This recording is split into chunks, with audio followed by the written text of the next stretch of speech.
এবার আসি বাংলাদেশের এয়ারফোর্সের কি ক্ষমতা আছে। দেখুন, একটি দেশের পাওয়ার নির্ধারিত হয় আজকের তারিখে দাঁড়িয়ে এয়ারফোর্সের উপরে।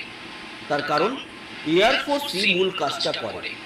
তারপরে নেভি, সেনাবাহিনী, তাদের অবধি যেতেও হয় না।